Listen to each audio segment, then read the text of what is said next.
तमिलनाडु विधानसभा चुनाव 2026 के नतीजे आ चुके हैं और सच कहूं तो इसने पूरे देश की राजनीति को हिला के रख दिया है। एक सुपरस्टार ने कैसे 60 साल पुरानी राजनीतिक विरासत को रातों रात खत्म कर दिया। आज के इस खास विश्लेषण में हम इसी ऐतिहासिक और चौंकाने वाले चुनाव की पूरी कहानी समझेंगे। हमारा फोकस एकदम पॉइंट टू पॉइंट रहेगा। हम बात करेंगे कि चुनाव कब शुरू हुआ, किस किस पार्टी ने भाग लिया, नतीजे कब आए और उन नतीजों में चौंकाने वाला हिस्सा क्या था। साथ ही समझेंगे कि पुरानी और नई पार्टी के काम करने के तरीके में क्या फर्क है और अब आगे की रणनीति क्या होगी।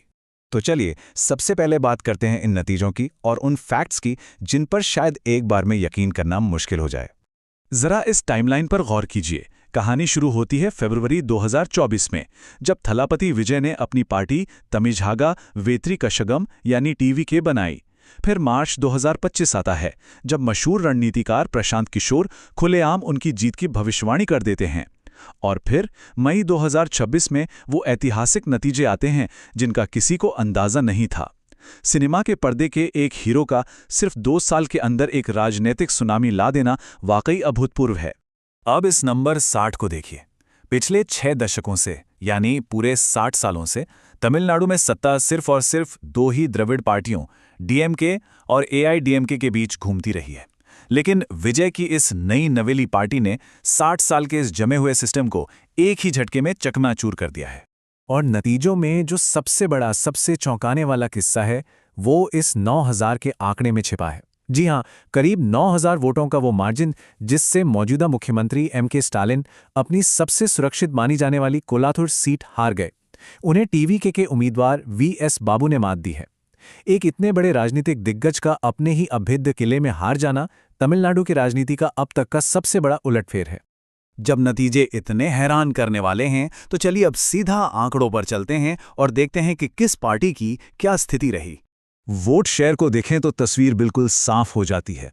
पहली बार चुनाव के मैदान में उतरी टीवीके ने सीधे 35% वोट शेयर पर अपना मजबूत कब्जा जमा लिया है।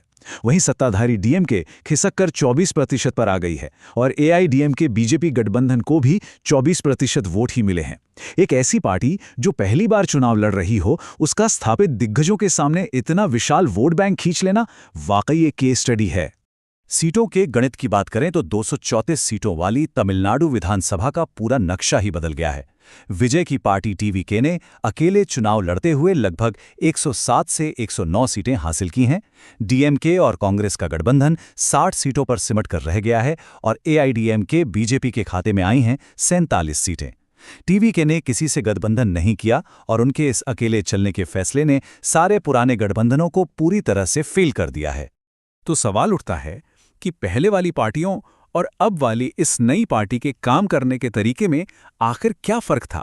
चलिए पुरानी और नई राजनीति का ये अंतर समझते हैं।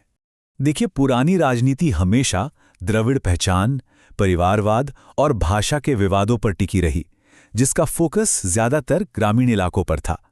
इसके ठीक उलट टीवीके ने एक बिल्कुल नई राजनीति पेश की। विजय ने भाषा के विवाद को पूरी तरह से किनारे कर दिया और अपना पूरा ध्यान युवाओं, महिलाओं और टेक्निक पर लगाया। नतीजा ये हुआ कि टीवीके ने 80% शहरी इलाकों में क्लीन स्वीप किया है, जिसमें सिर्फ चेन्नई शहर की ही 31 सीटें शामिल हैं। और प्रचार का तरीका तो एकदम हाईटेक था। ऐसा लग रहा था जैसे कोई साइंस फिक्शन फिल्म चल रही हो। विजय ने चुनाव प्रचार में होलोग्राम्स का जबरदस्त इस्तेमाल किया ताकि वो एक ही समय पर कई गांव में मौजूद दिख सकें।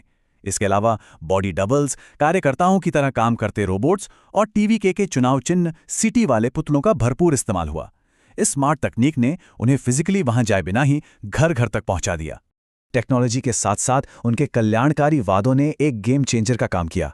महिलाओं को हर महीने 2000 रुपए, शादी के लिए 8 ग्राम सोना और रेशमी साड़ी, 6 मुफ्त गैस सिलेंडर, 200 यूनिट मुफ्त बिजली, बुजुर्गों को 3000 रुपए की पेंशन और मछुआरों के लिए एमएसपी। इन्हीं बड़े और सीधे जनता से जुड़े वादों ने महिलाओं और हाशिए पर रहने वाले वोटर्स को बड़ी संख्या में टीवीके की तरफ खींच लिया। अब ये समझना भी बहुत जरूरी है कि सिर्फ वादों और तकनीक से इतना बड़ा चुनाव नहीं जीता जाता। इसके पीछे क्या रणनीति थी? आइए प्रशांत किशोर और विजय की स्ट्रैटेजी पर बात करते हैं। चुनाव से पूरे 14 महीने पहले रणनीतिकार प्रशांत किशोर ने पूरे कॉन्फिडेंस के साथ कहा था कि लिख कर ले लीजिए, उनके जीतने की बहुत अच्छी संभावना है। पीके की इस डेटा ड्रिवन रणनीति और बूथ लेवल के एक बेहद मजबूत वॉलंटियर नेटवर्क ने ही विजय के फैन क्लब को एक अनुशासित और सॉलिड वोटिंग ब्लॉक में बदल दिया। अगर उनकी रणनीति के स्टेप्स को डिकोड करें तो 3 बातें साफ नजर आती हैं। पहला, विजय ने अपना सिनेमाई हीरो वाला अंदाज बिल्कुल छोड़ दिया और खुद को एक साधारण आम भाई की तरह पेश किया। दूसरा, उन्होंने भारी भरकम फिल्मी डायलॉग्स की जगह सीधा शिक्षा, नौकरी और बुनियादी जरूरतों पर बात की। और तीसरा, डेटा एनालिटिक्स का इस्तेमाल करते हुए एक साइलेंट लेकिन बहुत ही सटीक सोशल मीडिया कैंपेन चलाया। इसी बीच एक और फैक्टर ने काम किया जिसे लोग सहानुभूति की लहर कह रहे हैं।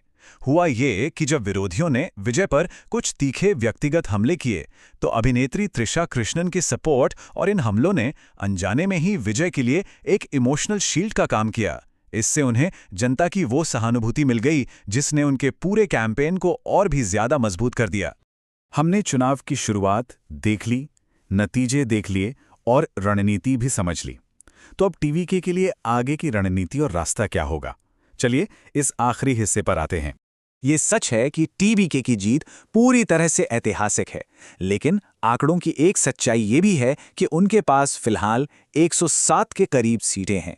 तमिलनाडु में सरकार बनाने के लिए जादुई आंकड़ा होता है 118 सीटों का।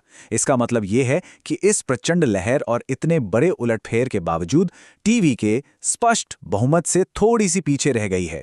तो सरकार बनाने के लिए उन्हें यकीनन छोटी पार्टियों या अन्य नेताओं के समर्थन की जरूरत पड़ने वाली है। और यहीं पर हमारे इस विश्लेषण का सबसे बड़ा सवाल खड़ा होता है। टीवीके बहुमत के इस 118 के जादुई आंकड़े को पार करने के लिए आगे क्या रणनीति अपनाएगी?